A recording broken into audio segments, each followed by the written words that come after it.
नमस्कार दोस्तों, आप सबका स्वागत है आपके अपने चैनल गवर्नमेंट एग्जाम स्टडी में।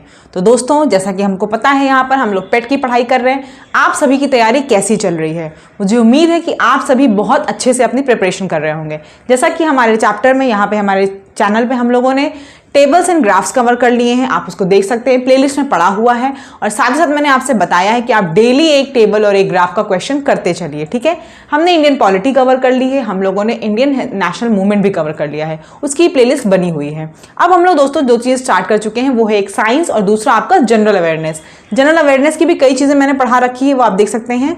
हम लोग यहाँ पर अब बात कर रहे हैं साइंस की। साइंस में इस समय हम लोग फिजिक्स पढ़ रहे हैं। पिछली वीडियो में हमने पढ़ा था दोस्तों कि फोर्स के बारे में, बल क्या है, गति के नियम, न्यूटन्स के तीनों लॉस पढ़े थे और एसआई यूनिट वगैरह आपको समझाई थी कि एसआई यूनिट क्या होती है, कैसे होती, सब चीज़ें क्लियर की थी। आज दोस्तों हम लोग पढ़ेंगे वो है आपका इलेक्ट्रिक करंट, यानी कि विद्युत धारा। देखिए दोस्तों, मैं कोशिश ये करूंगी कि आपको काफ़ी चीज़ें ऐसे एक्सप्लेन कर दूं, क्योंकि इससे क्या होता है और इसके बाद आपको पता है कि वीडियो को पूरी देखिएगा कि वीडियो के अंत में क्वेश्चन भी कराए जाएंगे। तो अगर आप इस वीडियो को देख के फिर अंत में क्वेश्चन लगाएंगे तो आपको एकदम अच्छे से क्लियर होता चलेगा। मैं कोशिश यही करूंगी मैं ज़्यादा से ज़्यादा क्लासेस ऐसे ही लूँ, क्योंकि आप सभी इन सब वीडियोज़ को पसंद करें, उसके लिए मैं बहुत आप लोगों की थैंकफुल हूँ कि आपको ये वीडियो पसंद आ रहे हैं। तो मैं ऐसे ही बनाने की कोशिश करूँगी, लेकिन अगर मुझे लगता है कि नहीं ऐसा ज़्यादा टाइम लग रहा तो मैं आपको तुरंत ही MCQs प्रोवाइड करना शुरू कर दूंगी, जो टॉपिक्स आपको समझाने की जरूरत नहीं है, ठीक है। इलेक्ट्रिक करंट यानी कि आपका विद्युत धारा, हम आज इसके बारे में बात करेंगे। इलेक्ट्रिक करंट तो हर किसी ने सुना होगा, हर किसी के घर में अब इस समय तो सब किसी के पास, गांव में हो चाहे जितने इंटीरियर में हो, बिजली हर जगह है। बिजली है, सबको पता है, बिजली सुनते भी सब लोग हैं कि भाई लाइट आ गई गई जो भी है। करंट होता क्या है? तो करंट अगर पूछा जाए आपसे क्या है, तो करंट कुछ नहीं है, करंट है फ्लो ऑफ चार्ज। कणों का जो मूवमेंट है ना, उसे ही क्या बोलते हैं उसे हम बोलते हैं करंट। फ्लो ऑफ चार्ज, कणों के मूवमेंट को हम क्या बोलते हैं? करंट। सॉरी, कणों के मूवमेंट को क्या बोलते हैं? करंट, ठीक है। अब देख लेते हैं चार्ज कितनी तरह के होते हैं। सुना होगा आपने, एक सुनते होंगे पॉजिटिवली चार्ज्ड, एक क्या होता है आपका पॉजिटिव होता है और एक नेगेटिवली चार्ज होता है। दो तरह के चार्ज होते हैं, एक पॉजिटिव चार्ज होते हैं और एक नेगेटिव चार्ज होते हैं, ठीक है। पॉजिटिव चार्ज जो होते हैं उनको क्या बोलते हैं दोस्तों? उनको बोलते हैं हम प्रोटॉन। हिंदी में भी यही बोलते हैं, क्या बोलते हैं? प्रोटॉन, ठीक है। पॉजिटिव वाले को हम प्रोटॉन बोलते हैं और नेगेटिव वाले को क्या बोलते हैं? इलेक्ट्रॉन। क्या बोलते हैं? इलेक्ट्रॉन, ठीक है। अब बात समझते हैं, थोड़ा सा समझा देती हूँ आपको कि करंट मूव कैसे करती है, क्योंकि आपके घर में भी तो आपको कभी कभी लगता होगा ना करंट कैसे चल रही है, कैसे यहाँ से वहाँ चली जा रही है। तो देखिए बताती हूँ आपको, पहले तो समझ में आ गया ना। करंट विद्युत धारा आपकी, ये क्या होती? करंट फ्लो ऑफ चार्ज है। दो तरह के चार्ज होते हैं, एक आपका पॉजिटिव होता है और एक आपका नेगेटिव होता है। पॉजिटिव आने की प्रोटॉन और नेगेटिव वाले इलेक्ट्रॉन। अब हम बात करते हैं मेन कॉन्सेप्ट की, जो क्वेश्चन में पूछा जाता है। एक तो ये एसआई यूनिट क्या है करंट की, मैंने उस दिन आपको बताया भी था कि 7 एसआई यूनिट है मेन इंपॉर्टेंट। बाकी तो एसआई यूनिट हर चीज़ की है, लेकिन 7 एसआई यूनिट है, उसमें करंट भी आया था। तो पिछली वीडियो से देखिए, उसको पता होगा करंट की एसआई यूनिट क्या है? एम्पियर। क्या है? एम्पियर, ठीक है। इंग्लिश में लिखा, हिंदी में लिख दिया, क्योंकि फिर आप लोग इंग्लिश वाले बोलते हैं समझ में नहीं आया, हिंदी वाले बोलते हैं समझ में नहीं आया। तो ये एसआई यूनिट किसकी है? करंट की, एम्पियर, ठीक। अब देखिए 3 तरह की चीजें होती हैं, सुना भी होगा आपने। एक होता है आपका कंडक्टर, एक होता है आपका इंसुलेटर और एक आपका होता है सेमी कंडक्टर, ठीक है। सेमी कंडक्टर, हिंदी में बता दूं तो कंडक्टर को बोलते हैं दोस्तों सुचालक। सुचालक बोलते हैं, इसको बोलते हैं अर्धचालक। सेमी कंडक्टर को बोलते हैं अर्धचालक और इंसुलेटर को क्या बोलते हैं? विद्युत रोधी। विद्युत रोधी, जिसको हिंदी में समझ में आ रहा होगा वो समझ जा रहा होगा मैं क्या बताना चाह रही हूँ। देखिए दोस्तों, कंडक्टर वो होते हैं जहां पे आपकी इलेक्ट्रिसिटी कंडक्ट हो जाती है, कैन कंडक्ट इलेक्ट्रिसिटी, ठीक है। कंडक्टर कौन से होते हैं? जहां पे इलेक्ट्रिसिटी हो जाती है। जैसे क्या होता है, इन सभी के अंदर क्या होगा? कुछ पॉजिटिवली चार्ज आयन होंगे और कुछ नेगेटिव चार्ज होंगे, ठीक है। यानी कि कुछ प्रोटॉन होंगे और कुछ इलेक्ट्रॉन होंगे। अब मैं आपको एक बात बता दूं, जो ये इलेक्ट्रिक करंट होती है ना, ये सिर्फ और सिर्फ किस पे बेस्ड होती है? ये इलेक्ट्रॉन के फ्लो पर बेस्ड होती है, क्योंकि इलेक्ट्रॉन ही का मूवमेंट होता है, प्रोटॉन का मूवमेंट कभी नहीं होता है। प्रोटॉन हमेशा फिक्स्ड रहेंगे, अपनी जगह पे रहेंगे, और मूवमेंट कौन करेगा, यहां से यहां कौन जाएगा, यहां से यहां इलेक्ट्रॉन जाएंगे। ठीक है, तो जिस जगह पे इलेक्ट्रॉन का मूवमेंट हो सकता है वो क्या होंगे, आपके कंडक्टर होंगे। और यहां पे क्या होगा, आपका प्रोटॉन भी फिक्स्ड होगा और इलेक्ट्रॉन भी फिक्स्ड होगा, ये भी नेगेटिव वाले भी फिक्स्ड होंगे और पॉजिटिव वाले भी फिक्स्ड होते हैं। इसीलिए यहां पे क्या होता है, क्योंकि दोनों मूव नहीं कर रहे और करंट क्या होता है, फ्लो ऑफ चार्जेस, मूव होना जरूरी है, बिना मूव के तो करंट बहेगी नहीं। तो इंसुलेटर में क्या होगा, दोनों फिक्स होते हैं, प्रोटॉन भी और इलेक्ट्रॉन भी। तो ये क्या होते हैं, यहाँ पे इलेक्ट्रिसिटी नहीं कंडक्ट होती। सेमीकंडक्टर क्या होते हैं, सेमीकंडक्टर ऐसे नहीं होते हैं कि आप जैसे ही इनको लगाएंगे तुरंत कंडक्ट करना चलेंगे, ऐसा भी नहीं होता है। ना ही ऐसे होते हैं कि कुछ आप कंडीशन अप्लाई करेंगे तब भी ये मूव नहीं करेंगे इलेक्ट्रॉन। यहाँ क्या होता है, सेमीकंडक्टर में तुरंत आप लगाएंगे सेमीकंडक्टर को तो नहीं मूव करते, लेकिन कुछ कंडीशंस होती है, वो कंडीशंस आप छोड़ दीजिए, सब केल्विन टेम्परेचर पे जो होती बातें वो छोड़ दीजिए, बस इतना जानिए कुछ कंडीशंस होती हैं, अगर उस कंडीशन को अप्लाई कर दिया जाए तो सेमीकंडक्टर जो होते हैं वो कंडक्ट कर देते हैं इलेक्ट्रिसिटी। समझ में आ रही होगी बात, नाम से भी समझ में आ रहा होगा। सुचालक इजीली तुरंत कंडक्ट करेंगे, इंसुलेटर कभी भी कंडक्ट नहीं कर सकते हैं, और सेमीकंडक्टर क्या होते हैं, कुछ कंडीशंस पे, कुछ कंडीशन उनको प्रोवाइड की जाती है कुछ पर्टिकुलर टेम्परेचर पे, तो क्या होते हैं, ये कंडक्ट करना शुरू कर देते हैं। सबका उदाहरण देख लेते हैं। कंडक्टर का आपका उदाहरण है कॉपर, तांबा, तांबा बोलते हैं ना, हाँ, कॉपर, तांबा, एल्यूमिनियम, और आपका सबसे बेस्ट सोर्स जो होता है वो है सिल्वर, चांदी। ठीक, ये आपके किसके उदाहरण हो गए, ये आपके उसके हो गए सुचालक यानी कि कंडक्टर के। इंसुलेटर के क्या उदाहरण है, इंसुलेटर किसमें है, प्लास्टिक, हर चीज में देखते हैं ना प्लास्टिक लगता है, क्योंकि प्लास्टिक क्या है, इंसुलेटर है, उसमें इलेक्ट्रिसिटी कंडक्ट नहीं होती है। और लकड़ी, लकड़ी भी आपका विद्युत रोधी है, इसमें भी इलेक्ट्रिसिटी नहीं, हम बोलते हैं ना लकड़ी के चीज से छुओगे तो नहीं होगा, किसी को करंट लगता है तो बोलते हैं लकड़ी के डंडे से मारो हट जाएगा, तुमको भी करंट लगेगा। क्यों, क्योंकि वो इंसुलेटर होता है, विद्युत रोधी होता है, वहां विद्युत नहीं बहती है। सेमीकंडक्टर का उदाहरण क्या है दोस्तों, सिलिकॉन और जर्मेनियम। और सिलिकॉन का आपको पता है आजकल बहुत यूज हो रहा है, जो भी आपकी मोबाइल में, कंप्यूटर में, कहीं भी चिप वगैरह बन रही, सब सिलिकॉन की बन रही है। तो ये सिलिकॉन बहुत ज़्यादा ज़रूरी चीज़ है। मैंने कल भी आपको कम्युनिटी पे, आप मेरे चैनल पर सब्सक्राइब किए होंगे तो कल आपसे कम्युनिटी में मैंने पूछा था कि कौन सा इसमें से सेमीकंडक्टर है, तो सिलिकॉन और जर्मेनियम आपके सेमीकंडक्टर के उदाहरण हैं। ठीक, इसको रब कर दें। करंट मुझे लगता है कि आप लोगों को समझ में आ गई कैसे फ्लो होती है, SI यूनिट क्या है, जो भी यहाँ से क्वेश्चन बनेंगे आप कर सकते हो अब। ठीक है, अब हम दोस्तों की करंट की बात कर रहे हैं तो हम लोग बात कर लेते हैं अब जो अपने घर में अप्लायंसेज हैं, जैसे कि बल्ब, क्योंकि बल्ब का क्वेश्चन बहुत बार आया है एग्जाम में। ठीक है, जो आपका इलेक्ट्रिक बल्ब यूज होता है ना, उसका क्वेश्चन बहुत बार आया है, इलेक्ट्रिक बल्ब। ठीक है, इलेक्ट्रिक बल्ब आप सभी ने देखा होगा। पहले तो बताइए इसका आविष्कार किसने किया था, एडिसन ने। किसने किया था इसका आविष्कार, एडिसन साइंटिस्ट थे जिन्होंने इसका आविष्कार किया था। मेरी ड्राइंग तो उतनी अच्छी नहीं है, ऐसे ही कुछ, लेकिन बल्ब बनता है। ठीक है, ऐसे ही कुछ बल्ब बनता है। बल्ब में अंदर देखिए दोस्तों क्या क्या होता है, बताइए। बल्ब के अंदर आपने देखा होगा कई बार, बल्ब बदलते होंगे आप लोग घर में, तो उसके अंदर एक तार होता है जो कई बार क्या होता है, टूट जाता है ना। जब कुछ दिक्कत होती है तो आप कहते हैं बल्ब फ्यूज हो गया, उठा के देखते हैं ये तार आपका टूट चुका होता है। तो कई बार आपसे यही पूछा जाता है कि बल्ब का फिलामेंट होता है या बल्ब का तंतु होता है, वो किसका बना होता है। ये फिलामेंट, या फिर हिंदी में इसको बोलते हैं दोस्तों तंतु। तो बल्ब का तंतु किसका बना होता है दोस्तों, ये बना होता है टंगस्टन का। किसका बना होता है, टंगस्टन का। क्यों, क्योंकि टंगस्टन का जो मेल्टिंग पॉइंट होता है वो बहुत हाई होता है। मेल्टिंग पॉइंट को दोस्तों हिंदी में बोलते हैं गलनांक, यानी कि जो उसका गलने वाली पॉइंट होती है वो क्या होती है, बहुत ज़्यादा होती है। तो जब बहुत ज़्यादा टेम्परेचर होगा तभी ये क्या होता है, गल जाता है। आपको पता है अब तो नहीं होता, अब तो थोड़ा मतलब जो सप्लाई आने लगी वो थोड़ी रिस्ट्रिक्टेड आने लगी, फिक्स रहती नहीं। पहले तो बल्ब ही चलते थे और बल्ब हर दिन फ्यूज होते थे। मुझे याद है कि कभी भी थोड़ी सी light up voltage down voltage हुआ तुरंत क्या होते थे, तुरंत खराब हो जाते थे। तो बल्ब का तंतु किसका होता है, फिलामेंट टंगस्टन का होता है। क्यों, क्योंकि इसका हाई मेल्टिंग पॉइंट है, हाई गलनांक है। तो ये उच्च जब टेम्परेचर होगा तब ये गलेगा, नहीं तो नहीं गलेगा। ठीक, इसके अंदर दोस्तों, इसके अंदर बल्ब के अंदर पूछा जाता है कौन सी गैस भरी होती है। बल्ब के अंदर गैस भरी होती, कौन सी होती दोस्तों, आर्गन, आर्गन या फिर नाइट्रोजन। कौन सी, आर्गन या फिर नाइट्रोजन गैस भरी होती। क्यों? क्योंकि ये दोनों ठंडी गैस हैं, ठीक है, ये दोनों क्या होती हैं, ठंडी गैस होती हैं, इसलिए इसको इसके अंदर भरा जाता है कि बल्ब जल्दी गर्म ना हो। सब चीज समझ में आ गई। फिलामेंट किसका बना है? टंगस्टन का, हाई मेल्टिंग पॉइंट उसका होता है, और गैस कौन सी भरी है?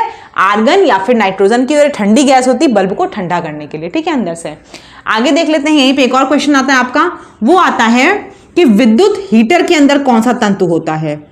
इलेक्ट्रिक हीटर सभी क्या होगा, उसके अंदर कौन सा तंतु है? फिलामेंट कौन सा है? नाइक्रोम। कौन सा है? नाइक्रोम, ठीक है, नाइक्रोम का फिलामेंट है। अब एक चीज और पूछा जाता है, कई बार बल्ब चल रहा है, बल्ब की सारी चीजें बता दे रही हूं। CFL का फुल फॉर्म पूछा जाता है, क्या है? CFL का फुल फॉर्म पूछा जाता है, क्या नाम है इसका? क्लोरो लिख रही हूं, देखिए, क्लोरोफ्लोरो, कॉम्पैक्ट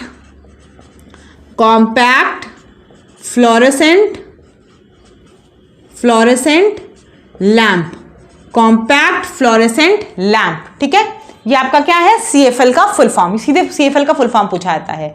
और दोस्तों देख लेते हैं हम इसके बाद हम बात कर लेते हैं अब और नए चीज़ों की। ये तो इतना खत्म हो गया बल्ब की सारी चीज़ें, ठीक है। अब हम लोग बात करेंगे ट्रांसफार्मर की। ट्रांसफार्मर भी आपने सुना होगा, क्वेश्चन में भी बहुत आता है ट्रांसफार्मर। तो पहले तो ये बताइए ट्रांसफार्मर का काम क्या होता है? कई लोग इसमें कंफ्यूज रहते हैं, ट्रांसफार्मर का क्या काम है, क्या ट्रांसफॉर्म करता है? तो ट्रांसफार्मर दोस्तों वोल्टेज को अप और हाई करता है, अप और हाई करता है, या तो वोल्टेज को बढ़ाएगा या तो वोल्टेज को घटाता है। इसीलिए इसको बोलते हैं, दो तरह के होते हैं, स्टेप अप ट्रांसफार्मर और step down transformer. Step up transformer और स्टेप डाउन ट्रांसफार्मर क्या करता है? ये दोस्तों वोल्टेज को ज़्यादा करता है या फिर कम करता है। पूछा जाए बेसिकली ट्रांसफार्मर का काम क्या है, तो ट्रांसफार्मर का काम दोस्तों वोल्टेज को घटाना या बढ़ाना है। हिंदी में उसको बोलते हैं उपचयन और अपचयन, उपचयन और अपचयन। जो लोग हिंदी मीडियम वाले होंगे वो समझ रहे होंगे, ठीक है। उपचयन और अपचयन आपके होते हैं, ठीक है। तो बस पूछा जाएगा आपसे यही ट्रांसफार्मर का क्या काम है, तो आप बताएंगे वोल्टेज को ज़्यादा करना या कम करना, ठीक है। ये ट्रांसफार्मर का काम होता है। अब देख लीजिए और क्या होता है इसके बाद, और क्या काम होते हैं उसके बाद दोस्तों हम बात कर लेते हैं। करंट में ही दो तरह की करंट होती है। एक आपकी, ट्रांसफार्मर समझ में आ गया, रब कर दे रही हूँ मैं। दो तरह की करंट होती है, एक आपकी AC होती है और एक आपकी DC होती है। सुने होंगे आप लोग बहुत बार, AC DC बहुत सुना होगा। तो AC जो होती है उसको क्या बोलते हैं दोस्तों? Alternating current. क्या बोलते हैं? ऑल्टरनेटिंग करंट, ठीक है, या फिर प्रत्यवर्ती धारा, ठीक है। और DC क्या होता है? DC आपका होता है डायरेक्ट करंट, या फिर क्या बोलते हैं इसको? दिष्ट धारा, दिष्ट धारा। थोड़ा समझा देती हूं उनको। ऑल्टरनेटिंग करंट का दोस्तों ये ग्राफ है, ये ग्राफ किसका है? ऑल्टरनेटिंग करंट का। और ये ग्राफ किसका है? ये ग्राफ है आपका DC का, ठीक है। ये DC का ग्राफ है डायरेक्ट करंट का, ये ऑल्टरनेटिंग करंट का AC का ग्राफ है। अब यहां पे क्या होता है दोस्तों, इस करंट में दोस्तों मैग्नीट्यूड भी होगा और डायरेक्शन भी होगा, क्योंकि आप दिख रहा है ग्राफ में ये इधर इधर जा रही है, मतलब कभी यहां जाएगी, कभी यहां, कभी यहां। तो इसमें क्या है? डायरेक्शन भी है। इसमें क्या दिख रहा है आपको? डायरेक्शन नहीं है, ठीक है। तो यहां पे क्या होगा? खाली मैग्नीट्यूड होगा और नो डायरेक्शन, फिक्स डायरेक्शन होती है DC में, ठीक। ये समझ में आ गया। अब बात कर लेते हैं फ्रीक्वेंसी की। पूछा जाता है कई बार कि AC में फ्रीक्वेंसी होती है कि नहीं।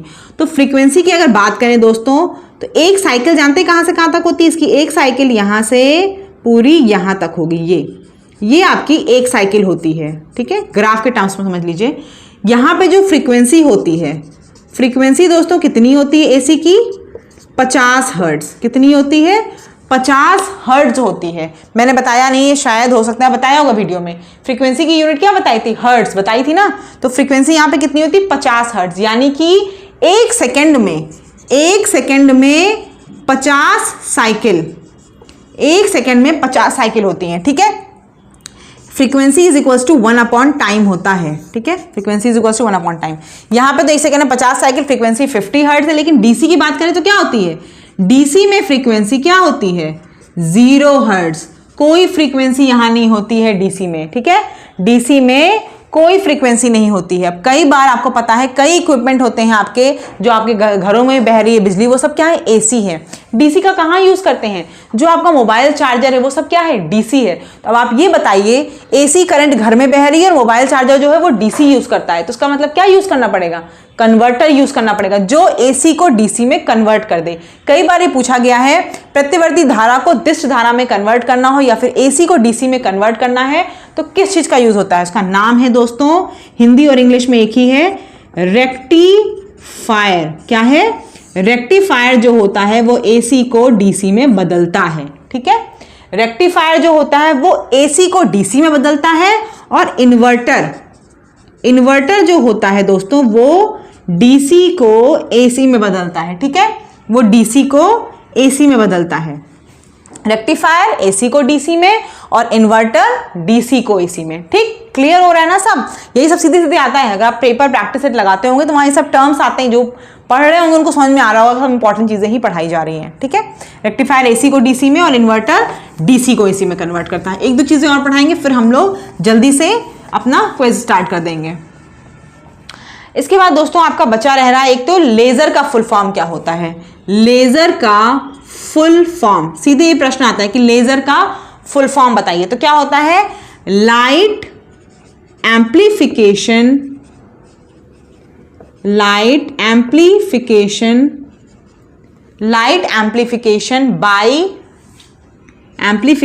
By stimulated emission of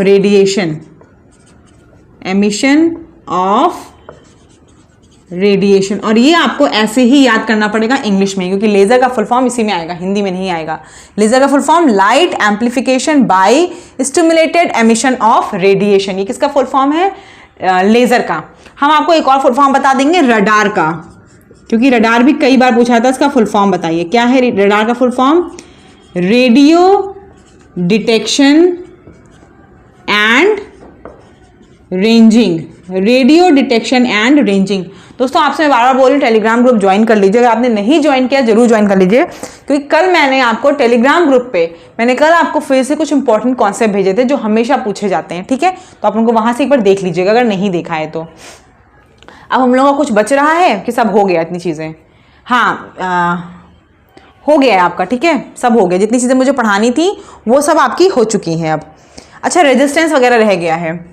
are देखा होगा आपने, रेजिस्टेंस क्या होता है, रजिस्टर जो होता है, रजिस्टर क्या होता है, आर यानी कि रजिस्टर या फिर आपका रेजिस्टेंस, ये क्या होता है दोस्तों। रेजिस्टेंस जो होता है वो आपका क्या कहते हैं, करंट के फ्लो को समझिए रोकता है, करंट के फ्लो को रोकता है। जैसे आपको पता है कि करंट अगर आप नॉर्मल छोड़ देंगे कि भाई कुछ नहीं लगाएंगे, रेजिस्टेंस नहीं लगाओगा तो क्या होगा, एक ही सप्लाई सबके पास उतनी चली आएगी, उतनी फ्रिज को मिलेगी, उतनी कंप्यूटर को, उतनी टीवी को, उतनी हर किसी को मिलेगी। उतनी की जरूरत तो हर किसी को होती नहीं है, किसी जगह आपको कम चाहिए, किसी जगह ज्यादा चाहिए। तो इसलिए क्या करोगे आप, घर में ट्रांसफार्मर तो लगा नहीं दोगे कि वोल्टेज कम ज्यादा करते बैठे रहोगे। क्या करते हैं, जो करंट होती है ना, ऐसे जो आपकी ये सर्किट होती है उसके अंदर क्या करते हैं, ऐसे रेजिस्टेंस लगा देते हैं, रजिस्टर। तो रजिस्टर लगा देते हैं तो क्या करता है, वो करंट के फ्लो को कम या ज्यादा जिस हिसाब से लगाओगे उस हिसाब से वैल्यू कर देगा। तो ये रेजिस्टेंस का काम क्या होता है, मोटा मोटा करंट को प्रतिरोध करना, करंट का प्रतिरोध करना। इसका नाम जो हिंदी में होता है वो यही होता है। करंट की गति को समझ लीजिए, अवरोधित करना वो कौन करता है, रेजिस्टेंस या फिर आपका प्रतिरोध। ठीक है, इसको हिंदी में बोलते हैं प्रतिरोध। आगे देख लेते हैं ये दोस्तों कि यहाँ पे क्या होता है, रेजिस्टेंस मैंने बता दिया आपको ना, कम या ज्यादा करने का काम करंट को क्या करता है, मेनली जो काम करता है रेजिस्टेंस वो यही करता है, करंट को रोकने का काम या फिर रिवर्ट करने का काम करता है। ठीक है, करंट एकदम से कहीं भी नहीं जा सकती, उसमें रेजिस्टेंस लगा लगा के उसको हम लोग कम ज्यादा, जो भी सीरीज है पैरेलल में कई तरह से लगती है रेजिस्टेंस, वो सब छोड़ दीजिए, बस जान जाइए कि करंट को रोकने के लिए जो काम करती है वो कौन करती है, रेजिस्टेंस करती है। ठीक है, और कई बार आपसे पूछा जाता है, वो ये पूछा जाता है कि आर की वैल्यू किस पे डिपेंड करती है। तो आर का जो फॉर्मूला होता है दोस्तों वो होता है V/I। ठीक है, ओम्स लॉ होती है, Ohm's law, V = IR, Ohm's law. और जो ये ओम लिख रही हूं ना, यही क्या है, रेजिस्टेंस की यूनिट भी है। ओम, ओम क्या है, ओम रेजिस्टेंस की यूनिट है। अगर देखिए यहां से क्या होगा, करंट बढ़ेगी, करंट बढ़ेगी तो क्या होगा, रेजिस्टेंस आपका कम होगा, और करंट अगर घटेगी तो रेजिस्टेंस क्या हो जाएगा आपका, बढ़ जाएगा। ठीक है, तो ये हो गया आपका क्लियर। अब हम इसके बाद देख लेते हैं, एक चीज और पूछी जाती है आपसे कई बार, फ्यूज वायर क्या होता है। सुने होंगे आप लोग, फ्यूज वायर, फ्यूज तार जो होता है वो क्या होता है। फ्यूज सुने होंगे, सबके घर में लगा भी होगा। फ्यूज तार क्यों लगाया जाता है या फ्यूज वायर क्यों लगाया जाता है, ये लगाया जाता है कि कई बार क्या होता है, जो वोल्टेज आती है आपके वहाँ से, क्या कहते हैं, जहाँ भी आपका इलेक्ट्रिक वो सप्लाई वाला होता है, वहाँ से जब कभी कोई करंट आती है बहुत ज़्यादा पावर की हो जाती है, बहुत ज़्यादा पावर की करंट आपके घर में पहुँच जाएगी तो क्या हो जाएगा, घर में शॉर्ट सर्किट हो जाएगा। उसी को प्रिवेंट करने के लिए क्या होता है, फ्यूज वायर लगा होता है, कि फ्यूज वायर जैसे ही आपकी बहुत ज़्यादा करंट आएगी तुरंत क्या होगा, फ्यूज वायर आपका उड़ जाता है। बोलते हैं ना फ्यूज उड़ गया, यानी कि क्या होता है, फ्यूज वायर के अंदर दोस्तों एक डिवाइस लगी होती है। वो जो डिवाइस होती है, प्रोटेक्शन डिवाइस जो होती है, यानी कि जो आपका वायर होता है वो किसका होता है, वो होता है दोस्तों टिन का। किसका होता है, टिन का होता है। ठीक है, और ये टिन का क्यों होता है, क्योंकि इसका गलनांक बहुत कम होता है। क्या होता है, गलनांक कम होता है, यानी कि मेल्टिंग पॉइंट इसका कम होगा। और जब मेल्टिंग पॉइंट कम होगा तो क्या होगा, जैसे ही आपको करंट ज्यादा मिलेगी, सप्लाई ज्यादा मिलेगी, तुरंत क्या कर देगा, गल जाएगा। तो इसीलिए इसका गलनांक क्या रखा जाता है, कम रखा जाता है। जिस भी चीज का फ्यूज वायर बनाएंगे ध्यान रखते हैं कि उसका गलनांक, उसका मेल्टिंग पॉइंट कम रहे, जिससे जैसे ही अगर सप्लाई ज्यादा आती है वो तुरंत गल जाए और आपकी जो करंट सप्लाई घर में जाने वाली है वो क्या हो, रुक जाए, घर में नहीं जा पाए। ठीक, तो 2-3 चीजें जो इंपॉर्टेंट थी मैंने आपको बता दी हैं, और इससे ज्यादा कुछ नहीं इतने में आना है, सब बता दिया मैंने आपको। अब हम लोग क्या स्टार्ट करते हैं, प्रश्न स्टार्ट करते हैं जो आपको साइड में दिख रहे हैं। आपको दिख रहे हैं, मुझे नहीं दिख रहे, इसलिए मैं आपको देखूंगी। पहला क्वेश्चन देखिए दोस्तों, दिख रहा है, कौन सर्वोत्तम विद्युत चालक है। इनमें से आपको 3-4 ऑप्शन दिए हुए हैं, बताइए कौन सर्वोत्तम सबसे अच्छा विद्युत चालक है। तो कौन सा है दोस्तों, चांदी। कौन सा है, चांदी। नेक्स्ट क्वेश्चन है, प्रत्यवर्ती धारा को दिष्ट धारा में किसके द्वारा बदला जा सकता है, यानी कि एसी को डीसी में किसके द्वारा कन्वर्ट किया जा सकता है। तो किसके द्वारा कन्वर्ट किया जा सकता है, रेक्टिफायर के द्वारा। ठीक है, नेक्स्ट क्वेश्चन है उसके बाद, इलेक्ट्रिक करंट की यूनिट क्या है। क्या है इलेक्ट्रिक करंट की यूनिट, एम्पियर है। क्या होती है, एम्पियर। ठीक, आगे देख लीजिए, बिजली के बल्ब का फिलामेंट किस धातु का बना होता है। बिजली के बल्ब का फिलामेंट किस धातु का बना होता है, मैंने बताया अभी आपको किस धातु का होता है, टंगस्टन का होता है, क्योंकि उसका मेल्टिंग पॉइंट हाई होता है। ठीक है, नेक्स्ट क्वेश्चन है, घरेलू उपकरणों में जो फ्यूज लगाया जाता है, फ्यूज तार, वो कैसा सोचा जाता है कि उसका क्या चीज कम हो, गलनांक कम हो कि ज्यादा हो। तो क्या होना चाहिए, मैंने बताया अभी आपको, जो घरेलू उपकरणों में या फिर घरों में फ्यूज वायर यूज होता है उसका क्या होना चाहिए, गलनांक कम होना चाहिए, मेल्टिंग पॉइंट लो होनी चाहिए। उसके बाद देख लेते हैं, विद्युत बल्ब में कौन सी गैस भरी जाती है। जो आपका इलेक्ट्रिक बल्ब होता है उसके अंदर कौन सी गैस भरी जाती है, तो उसके अंदर आपकी नाइट्रोजन या फिर आर्गन की गैस भरी जाती है। ठीक है, कौन सी, नाइट्रोजन या फिर आर्गन, क्योंकि वो ठंडी गैस होती है।